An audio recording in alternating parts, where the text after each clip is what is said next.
আসসালামু আলাইকুম। সন্ধে ৭টা। বাংলাদেশ বেতার, রাজশাহী। স্থানীয় সংবাদ পড়ছি মাসুম আখতারুজ্জামান অনিক। গণভোটের প্রচারণায় এবার মাঠে নেমেছেন তথ্য সম্প্রচার সচিব। বিশেষ করে নারীদের উদ্বুদ্ধ করতে তিনি আজ দিনভর ছুটেছেন শহর থেকে প্রত্যন্ত গ্রামেও। গ্রামীণ নারীদের মধ্যে দেশের ভবিষ্যৎ নির্ধারণীয় এই ভোটের পক্ষে নানা যুক্তি তুলে ধরেন। এ নিয়ে এখন শুনুন আমাদের রাজশাহী জেলা সংবাদদাতার একটি বিশেষ প্রতিবেদন। রাজশাহীর পবা উপজেলার পারিলা ইউনিয়নের পুড়াপুকুর গ্রাম। শীতের পড়ন্ত বিকেলে নরম রোদ এসে উঁকি দিচ্ছে আমবাগানে। সেখানেই বসেছেন গ্রামের নারীরা।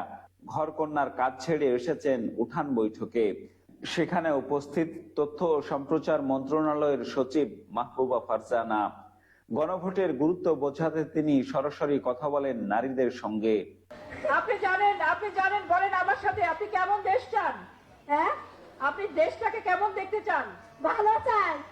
আপনি গত সময় ভোট দিতে পেরেছেন ইচ্ছা মতো? পারা যায়নি। আচ্ছা, এখন আপনি ইচ্ছা মতো দিতে পারবেন। হ্যাঁ। বৈঠকে সচিব আরো বলেন, আসন্ন গণভোটে হ্যাঁ জয়ী হলে দেশে উন্নয়ন, গণতন্ত্র ও স্থিতিশীলতা ফিরে আসবে। উঠান বৈঠকে নারীদের উদ্দেশ্যে গণভোটে অংশগ্রহণের আহ্বান জানান তিনি। আমরা গত 15-17 বছরে বিভিন্ন রকম নির্যাতনের সম্মুখীন ছিলাম। আমাদের সরকারি চাকরিতে আমাদের ছেলেপেলেরা স্বচ্ছভাবে নিয়োগ পায়নি, অর্থাৎ আমরা আমাদের অধিকারগুলো পাইনি। এখন সময় এসেছে আপনার অধিকার আপনি বুঝে নেবেন। আপনি গণভোট দেবেন গোলাপি ব্যালটে, হ্যাঁ অথবা না। হ্যাঁ পক্ষে যদি ভোট দেন আপনি সব পাবেন।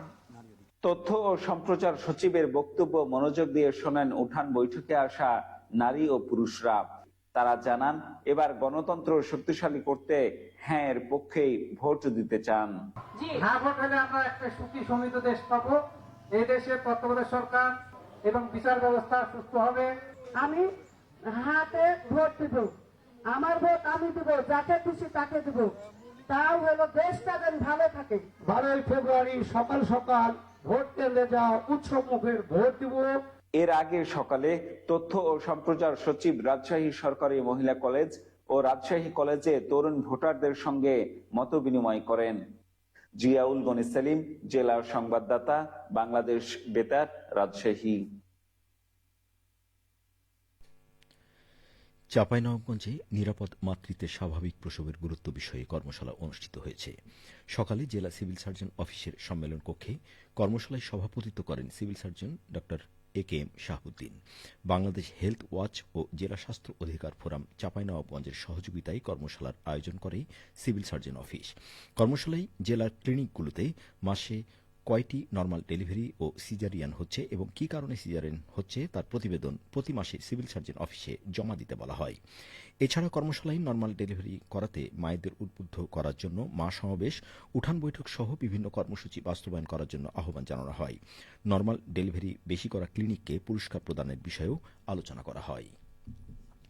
ক্ষতিকর দ্রব্য মিশিয়ে ভেজাল গুড় তৈরির অপরাধে নাটোরের লালপুরে এক ব্যবসায়ীকে 50,000 টাকা জরিমানা করা হয়েছে। আজ জাতীয় ভোক্তা অধিকার সংরক্ষণ অধিদপ্তর নাটোর জেলা কার্যালয়ের সহকারী পরিচালক মোহাম্মদ নাজমুল হাসান অভিযান পরিচালনা করে এই জরিমানা আরোপ করেন। অভিযানকালে উপজেলার আব্দুলপুর এলাকায় বিভিন্ন ক্ষতিকর দ্রব্য মিশিয়ে গুড় তৈরির কার্যক্রম পরিলক্ষিত হয়। এ সময় গুড় উৎপাদক জামাল হোসেনকে 50,000 টাকা জরিমানা করা হয়। অভিযানকালে গুড় তৈরির কারখানা থেকে জব্দ 150 কেজি হাইড্রোস, চিনি, ময়দা মিশ্রিত গুড় এবং গুড় তৈরির স্থাপনা ধ্বংস করা হয়। আইন শৃঙ্খলা রক্ষাকারী বাহিনীর সদস্যরা অভিযানে সহযোগিতা প্রদান করে। জাতীয় ভোক্তা অধিকার সংরক্ষণ অধিদপ্তরের সহকারী পরিচালক জানান, ভোক্তা অধিকার সংরক্ষণ আইনের 43 ধারায় জরিমানালব্ধ অর্থ আদায় করা হয়েছে। জনস্বার্থে অভিযান অব্যাহত থাকবে। নওগাঁ জেলায় চলতি মৌসুমে 4,59,067 মেট্রিক টন আলু উৎপাদনের লক্ষ্যমাত্রা নির্ধারণ করা হয়েছে। ইতিমধ্যে আগাম ও স্থানীয় জাতের নতুন আলু বাজারে উঠতে শুরু করেছে। ভালো ফলন ও দাম পাচ্ছেন কৃষকরা। কৃষি বিভাগ জানিয়েছে, জেলায় মোট 21,300 হেক্টর জমিতে আলু চাষের লক্ষ্যমাত্রা রয়েছে। হেক্টর প্রতি উৎপাদন লক্ষ্যমাত্রা রয়েছে 21.59 মেট্রিক টন। চলতি মৌসুমে জেলায় 2,500 হেক্টর জমিতে আগাম জাতের আলু চাষ হয়েছে। হেক্টর প্রতি 8 মেট্রিক টন ফলন পাচ্ছেন কৃষকরা। জেলা কৃষি সম্প্রসারণ অধিদপ্তরের উপপরিচালক হুমায়রা মণ্ডল বলেন, নতুন আলুর বাজার দর ভালো পেয়ে কৃষকরা পুরোদমে রবি মৌসুমের আলু চাষাবাদ শুরু করেছেন। উৎপাদন ধরে রাখতে চাষিদেরকে নতুন ও উন্নত জাত এবং আধুনিক প্রযুক্তি ব্যবহার করে চাষাবাদে উদ্বুদ্ধ করা হচ্ছে। সবশেষে আবহাওয়া। আজ রাজশাহীতে সর্বোচ্চ তাপমাত্রা ছিল 25.2 ডিগ্রি এবং সর্বনিম্ন 11.2 ডিগ্রি সেলসিয়াস। সন্ধ্যে 6টায় বাতাসে আপেক্ষিক আর্দ্রতার পরিমাণ ছিল 69%। রাজশাহী ও পার্শ্ববর্তী এলাকায় আগামীকাল সূর্যোদয় ভোর 6:51। সংবাদ শেষ হল। আমাদের পরবর্তী স্থানীয় সংবাদ প্রচারিত হবে আগামীকাল সকাল 8:10।